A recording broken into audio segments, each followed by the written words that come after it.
zvakagara pamberi penyu ndizvowo futi vanhu vanga nenyaya yabvai nyaya yamangarwa futi naNyamukashi Ashley achimangarira nyangani John Ngoni uyo asina kuuya zvakare kushora dare renyu naGandanzara Charlotte uyo ari pano. Nyaya yashe kuti nyaya ndeyekundipuma uroyi ndoda kuripwa nemombe mbiri neUS 1500 uya nembowo dzako chitupa nemari dare.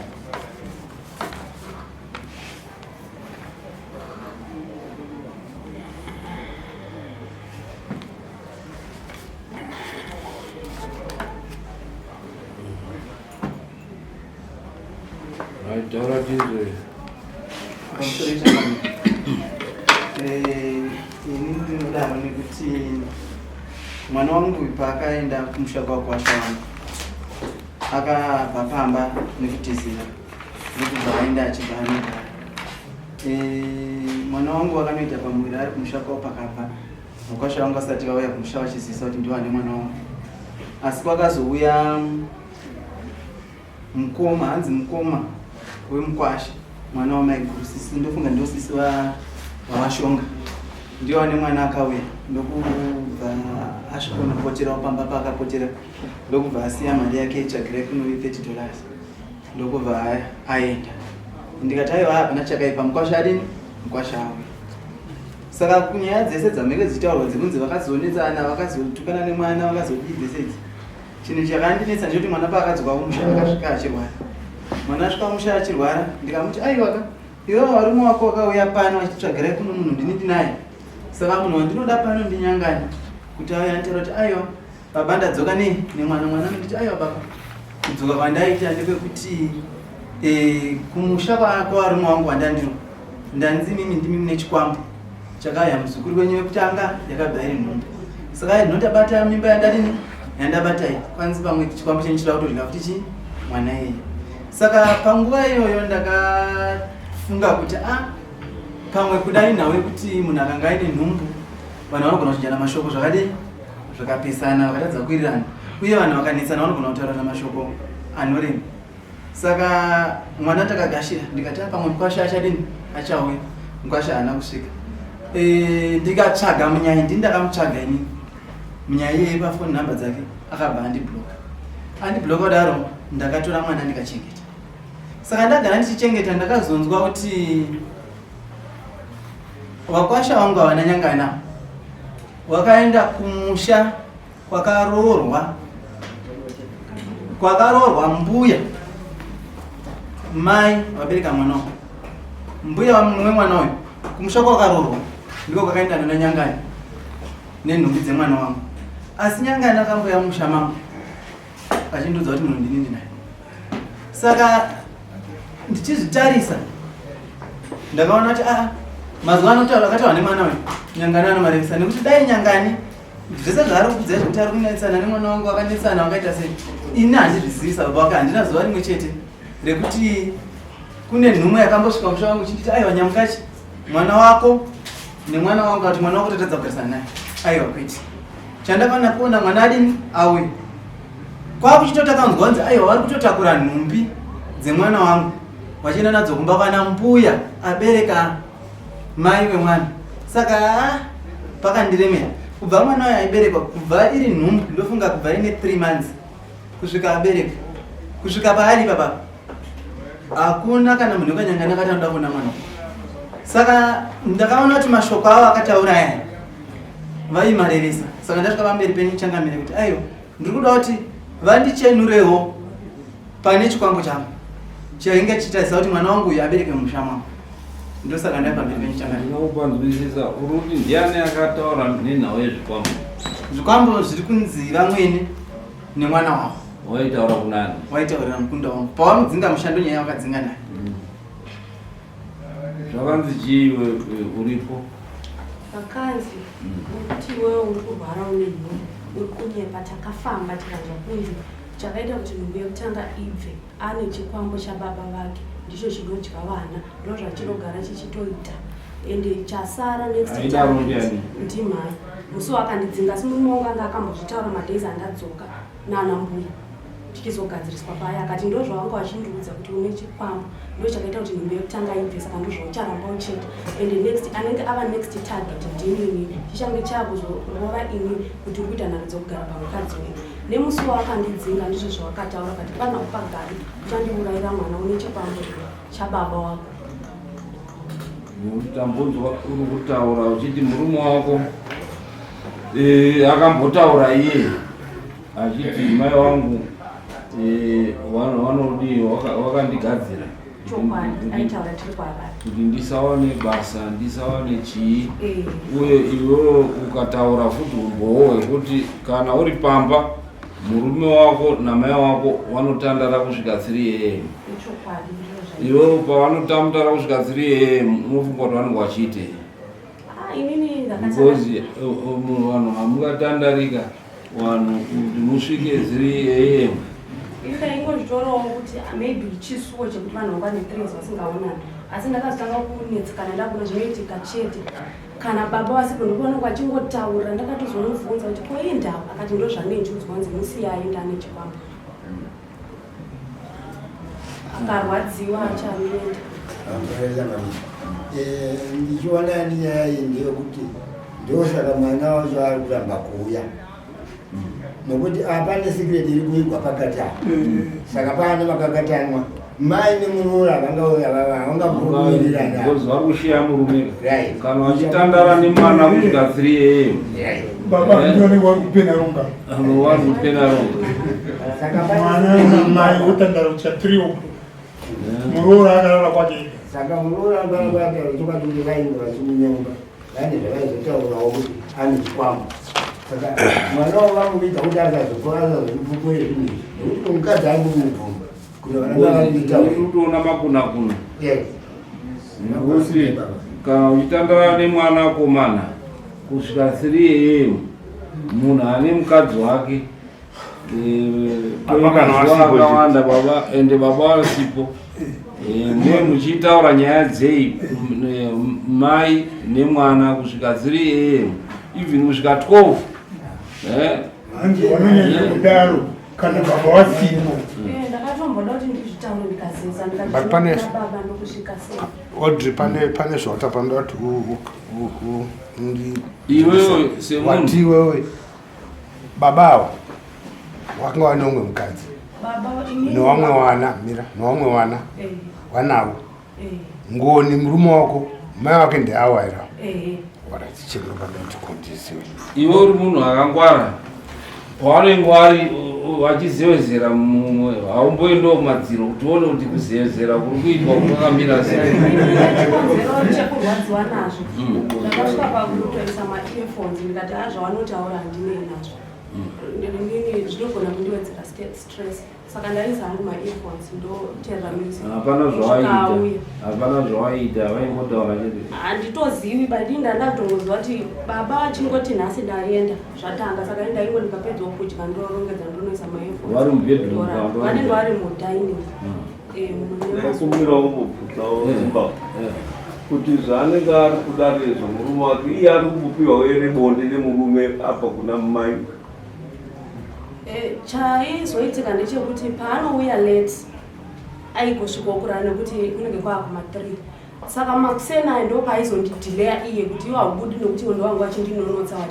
vachitiwo une chikwambo saka inini ndakufanda kuchidawo time newe ngawaende vamuke wega kubasa kwavo nekuti inini mubereki wangu handigoni kuvasiya vachinditi gara ndinoteerera zvavanenge vachitaura asi inini handigoni kurasisa iwe mukadzi wangu saka taizononoka kumuka kusvika ivo vamuka oenda kubasa tichisara tirimo tichipana bonde nemurume.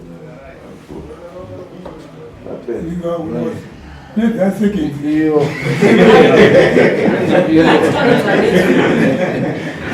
Vashoka unozviitirewo kuti unotandara nemwana kusvika malate hours mwana ane mukadzi wake? Ndichangamira kutaura pamberi pamwana handitandari nemwana ini ndaenda kubasa ndikasvike 3 AM ndakagara ndichida kumugana 5 kuenda kubasa nyaya iyo yese ndiri kuiramba ndakamira panapa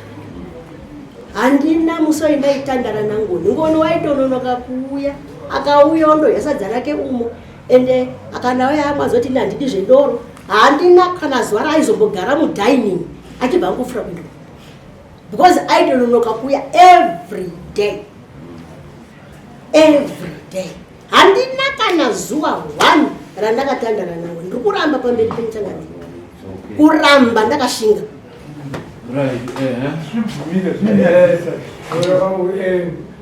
mai wakabvumba kuti totenda kusvika nguva yakati Hawavumike, zvinonyanya. anotorapa zvonyadzesa waranorapa mambo semamiriro akaita nyaya iyo pachiwanhu chedu zvinonyadzisa asi zvinonge zvichitoitika sekutaurira kuita mwanasikana muroora mai avangazvibvumi asi kwazvabva kweso zvikutotiratidza kutoti vanofanirwa kuenda kuseri kuti zvigoonekwa kuti zviri kufamba sei kutoti wakapumha chikwambo chaanatezvara uku iwo vachisvikira mambakwenza waine mwana wavo saka tichazivi pamwe zvinogona kunga zvaazvikwambo zveiripa panyaya yekupumha neyekutaura kana zuva 1 randakabudisa shoko rekuti chikwambo inini ndini ndakatopumha mazwa ndini ndakatopumha handina kuda kumhangaradare ini ndakati tinotaurira semhuri ndosaka takasunga kuenda kumusha kwacho kuti tindonzwanani nekutaura tofamba tonzwa kuti chongwaderezvi inini ndakapumha evidence yacho ndinayo mameseji acho ari mufoni mangu ekupumha kwangu kwese kwakazota ndisumuka kuti mbashe dzikatende nadzo tasvika pamusha kuna namai tinofamba ndiwo anozopa kudini kokuenda tonzwa kuti ndakashanja ndakashereketa saka inini changamira ndisoti zvayekuseri kwega ndinoda mwana murume wavo ndiye anotaurisa because murume wacho uku kwaari anotaura kuti mai wangu wakamira zvakati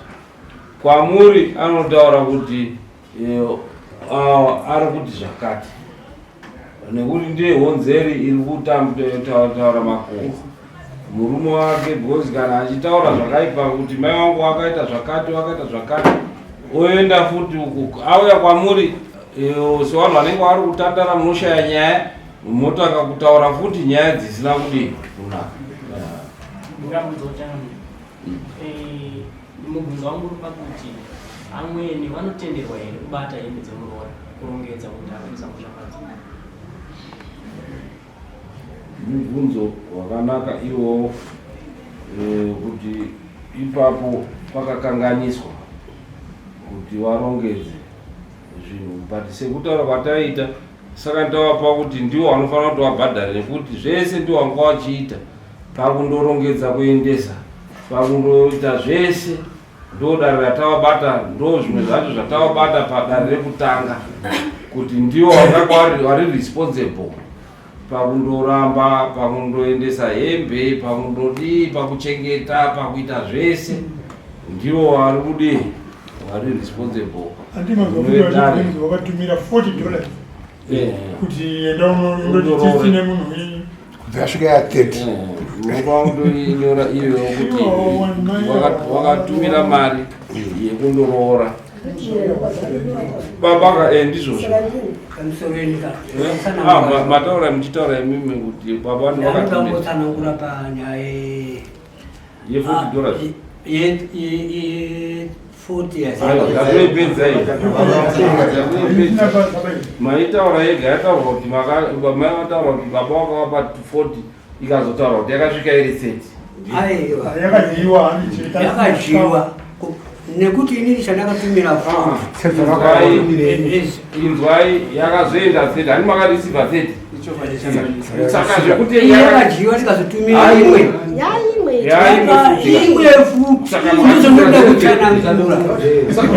nditsanangura kutanga mbiri ndandida kukumbira kutsanangura kuti panzwisisiki mari yandakatanga kutumira yakadyiwa kudzadzisa kuchikafu ndokuzotumira imwe very good mira izvo andira ndapedza andira ndapedza mari yandakatumira yechipiri ndo yakazozi ngaiende kwani yakatambirwa newawa yakatanga yaenda rwendo ndo yakazotambirwa chete isu kuti akazombosvika mhomwe yanika kondii isuatatofuka kuti 40 but matoti makaendesa 70 muchida kundorora chii tiri kuzvinyorapa saka ani munosungirwa kuti muende kundobvisa futi chii handiti machoro nekuti zvinhu uye zvataurwa nemuchinda kuti apart from that ndimi futi makaendesa kurongedza hembe dzemurora kundosiya futi kuii kumusha kwavo dzakazorapwa dzikadzorwa handi kumusha kwavo kumusha kwambuya kwakazvarwa mai wemusikana imimika dzakasiwa dzakarongedzwa dziri muzvitukiza mukasimudza izvozvo zvacho izvozvo zvirova kuti ndimi muri pese muroramba muri responsible saka responsibility yechitatu munozoiramba sei kare mukaita appeal hakuna ikwamunohwina nekuti muroratidza kuti ndimi muri kutosponsa ti marriage kuroora mukadzi makabvisa mari kairi nekutumira mari yechikafu asi kusenza ndimi maimusapota ari kuharare ndimi makatakura mutsvaga mari yekuti haya motikari yekutakura mbatya iye zvinezvi mukagoura mari ndimi futi muri kuchengeta izvozvi majisha munoramba hapana tisimbise danho rekutanga but tiri padanho rechipiri rezvero saka munoti chii padanho rechipiri womboenda kuseri kwechirudu paone kuti pane huro here pane chii tsangamira ndinofungidzira kuti nyaya iyi yatenderera bhosi tezvara wakataurirwa nemwana wavo iri zinzwa ndakanzwa kutobva pamuromo wemwana wavo kuti ndo zvandakadzingirwa kupi uko asi mai avo taura kuti ndine evidence yekuti uyu akataura nemwana wangu pafoni zvanditori nazvo zvekuti uyu aitonditi muroi pafoni evidence andikuona nyaya iyi inogona kuda izvi but kana yakadaro ngai taiisa kuti mwana wavo ndiye ari kufamba ndiye ari kufamba nemai asi panoda kuti pachenurwe pamwe pane chiizozani wabvuma kuti toda kuti tichenurwe kuona kuti hapana huro here hapana chii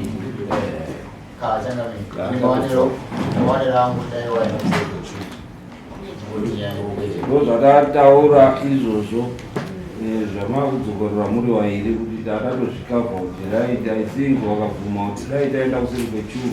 tandoonekwa kuti zveshuwa here tese takachena pamwe zveshuwa pane paine zvikwambo pamwe zveshuwa pane paine huroi huripo toona kuti dare ringajekese here kuti vanhu vaenda wakasununguka saka muenda kuseri kwechuru tozodzoka toopedza dare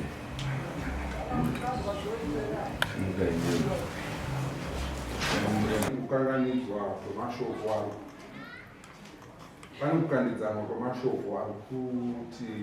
pane uroi pamurimbiridzi wati nyaya yandiri kuona ndeye matukano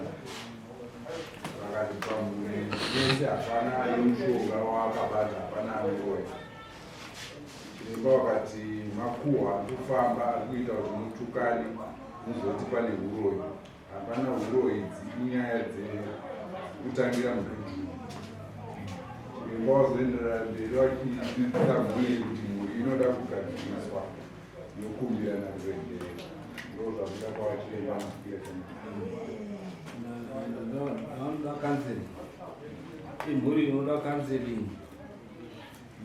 pakati pamwene nemurora nemurume natezvara manje kanseling inenge ichida paine time ichida kanseling yamambo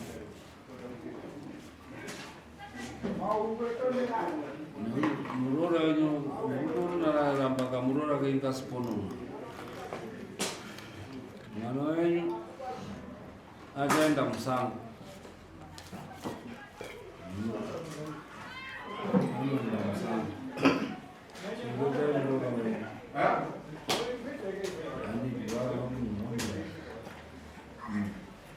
mwana wenyu ndiye ari kuita bvunza musha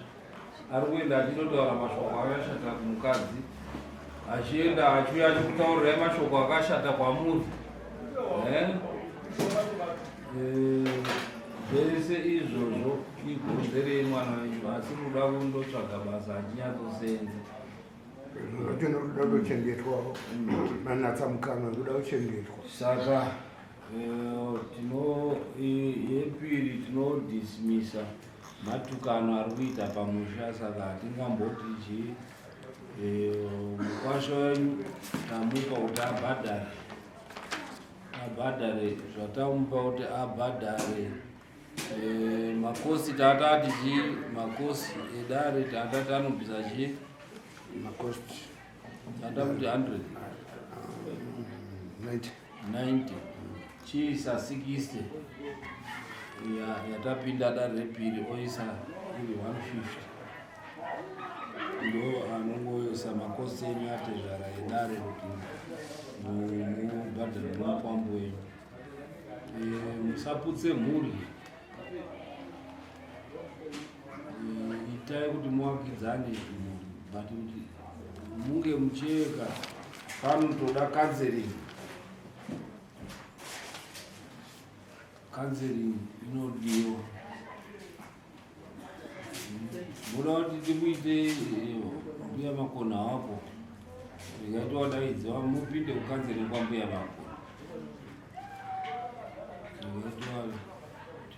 ndikatowadaidzwa ndione kuti waripo here nasi zvamauya Takumbirawo padare kuti mukwasha wawo mwana wawo anodiwa kuti auye. We are next week Friday. Ndokupai counseling. And next week Friday ndokuisai kucounseling nambuya makona vanozvigona sei kuita counseling. Masvika munobva mangotaura kuti takapinda mambo tuve kucounseling moone ma 10 kuti muri 10 waone $40 ate zvara tichawabvisisi but 10 nemwana 10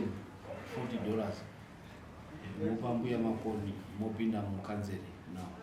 next week Friday motoda counseling ndo mutongo uripo kuti uyai kucounseling.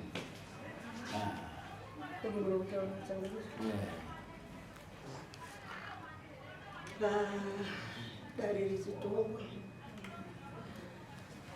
matara achitaura kuti mai wekurara nemwana 3 adaro ndi mambo teturira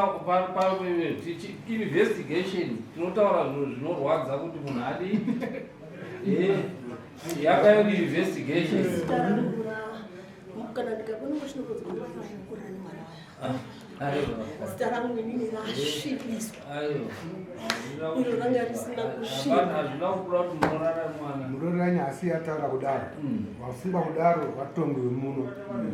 ndozvina mambo tinotaura namamazwi ekuti usvike patiri kuda kana chizi unosvika 3 AM nemwana wako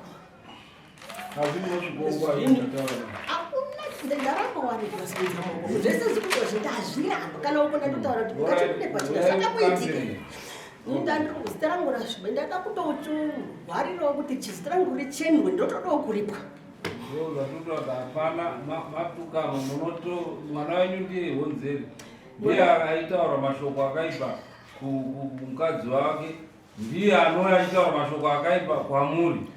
Mwana wenyu ndiye honzeri kana achiripa iye next week anokuripa iye. Inini ndoda kumuchena kuti haana kutaura mashoko akaipa pamusoro pemukadzi wake nekuramba haana kana zuva 1 ndiri kuramba asi kwaito kutaura iye kana achitaura kwandiri haana kana zuva 1 ngatichiuye counseling totaura zvese zvicounseling pacounseling next week Friday ndo basa recounseling ilo tobuda pacounseling tozobuda nepane problem tosolva problem iyo. Saka moya next week nemwana mukomana auye ndikudai mese kuti tipinde pacounseling. Mwana ndofunga tatsanangura motoona kuti auye nekuti hariperi dambudziko iri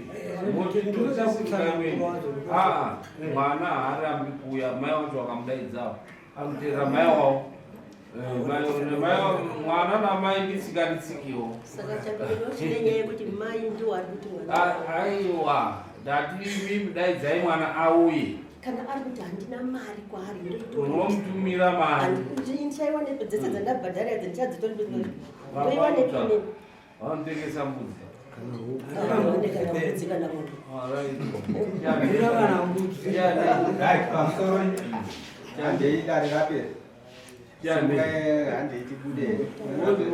muri akadzimbika mese ndo inonzi broken family. Hatuna utumbe iite family iri pamwe chete. Saka tidzokai inoda counseling, tikupai counseling. Zvese zviri kutambudzika uyai zvinopera panext week. Mobva makushekana maoko next week. Next week mobva makushekana maoko mese.